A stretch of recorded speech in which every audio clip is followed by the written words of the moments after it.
Good morning, everyone. It's Jessica here with Jessica DePew Wellness. Welcome to Favorite Moment Friday.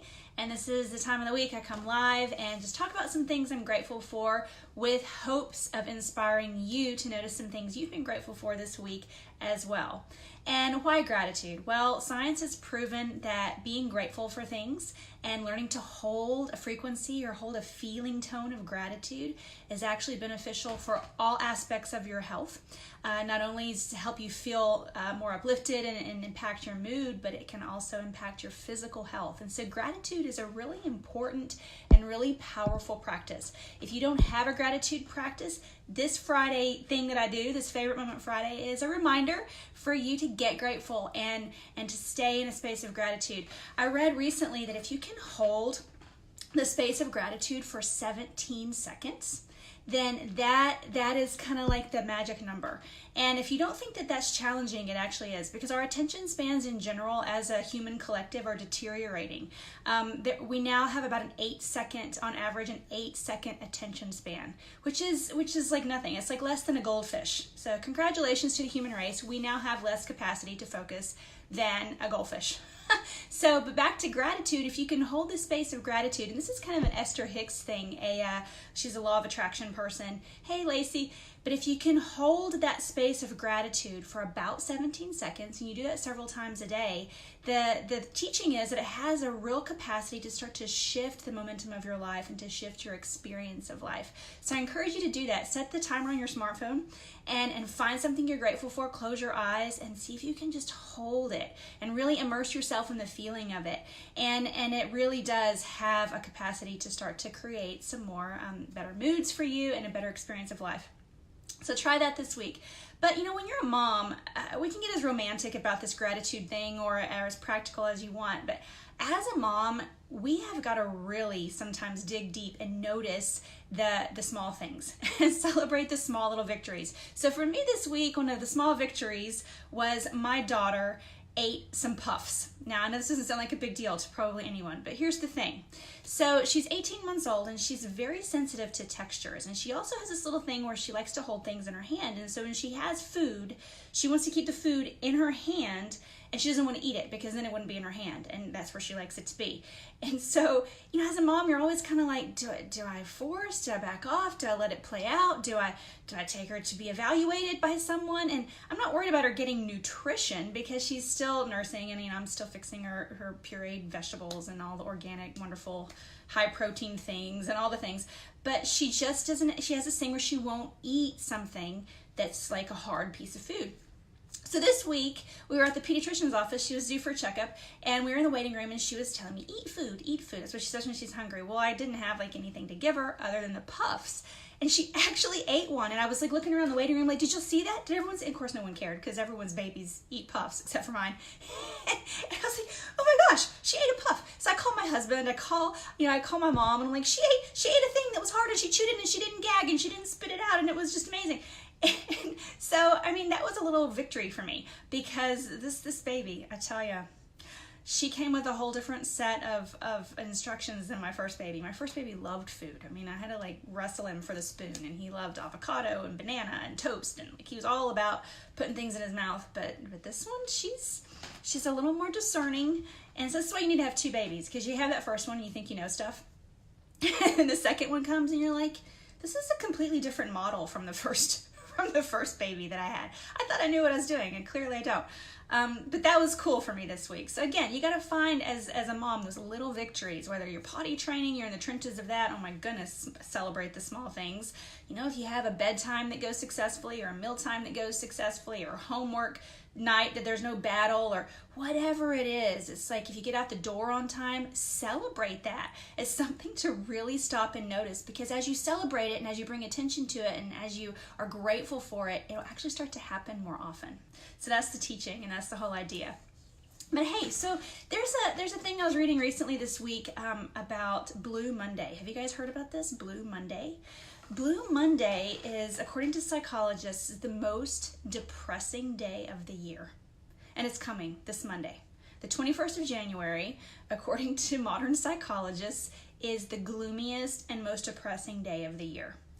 They have some calculation that they use, but it's just kind of common sense too, because it's like we are on the rebound of the holidays, and what goes up must come down. We have all the merriment and all the stress of the holidays, and so this is about the time when the weather is a little gloomy, maybe a little cold, a little cloudy. Maybe you've spent too much over the holidays and you've indulged too much.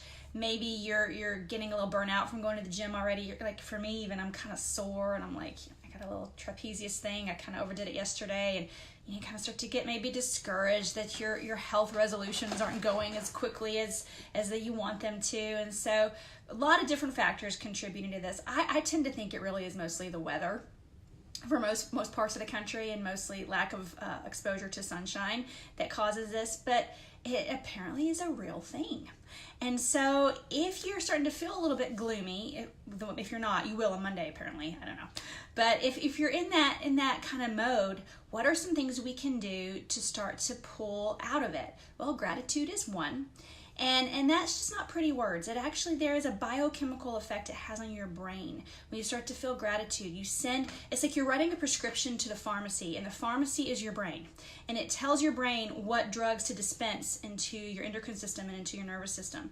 And so get good at that. It is a practice. This isn't just like a fluff thing. It's like it really is a powerful and profound thing you can do for your mood and for your health.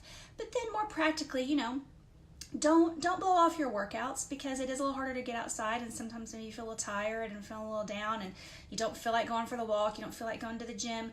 Stay consistent with that. Even if you're a little sore, do something, get moving, put on some music and dance with your kids if that's all you do, or take a little 10-minute walk around your neighborhood if that's all you do, because exercise is a mood regulator, and we don't have to go be pummeling ourselves at the gym and with all kinds of intense cardio and heavy weights and all kinds of excruciating things to kind of beat ourselves back into submission from the indulgence of the holidays. You can actually approach it in a way that helps you to feel healthy and helps you feel vibrant and helps you to feel good. So that's my encouragement to you, is to just get some movement every day. Don't blow it off. Get out, get to the gym, get on your treadmill, dance around with your kids, get on your yoga mat, move and breathe, because it is going to help you with that seasonal depression. And then food is a really powerful medicine, and if this is like the comfort food time of year, we like to do lots of gumbos and heavy, and here in the South anyway, gumbos and heavy gravies and all the things. It's like indulgence food that's kind of comfort. Well, the comfort food is comfort in the moment, but it doesn't always have the best lasting effect on your mood. And so what are some foods you can eat to kind of start to get better and help to, again, regulate the pharmacy of your brain, because we do become what we eat. Berries really good. They're anti-inflammatory. We have cashews, those are really good. Tryptophan in those. Sweet potatoes have good tryptophan, B vitamins, and then really a powerhouse. Spinach is really good too. It's got some good folates and B6 and things.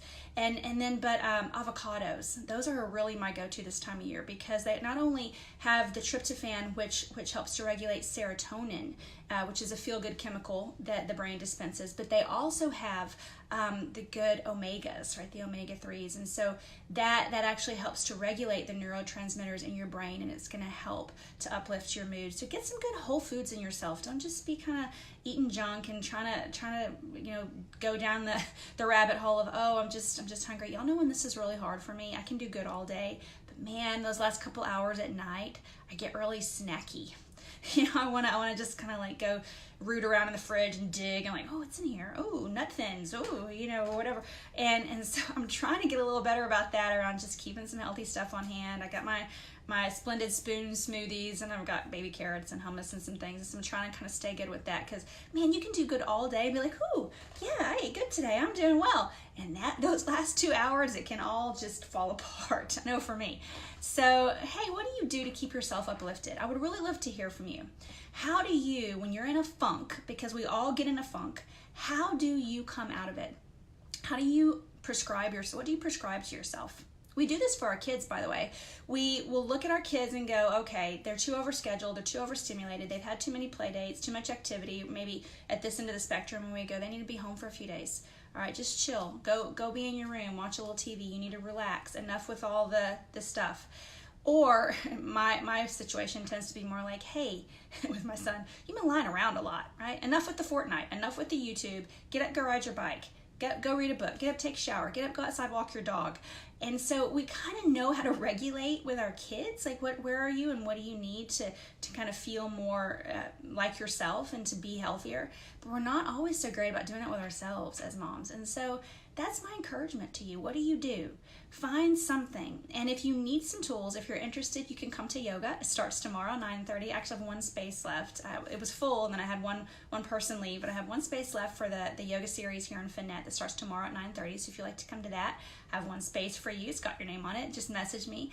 And then if you'd like some resources around meditation, reach out to me about that as well. And then at the end of this month, my course is coming, the Mind, Body, and Makeover for Busy Moms. And oh my goodness, it's going to be amazing. Going to be some amazing tools for you in there. And so I hope to talk to you a little bit more about that at some point. But until then, eat well, rest well, move your body. You don't have to be depressed on Monday if you don't feel depressed. But if you are, call a friend.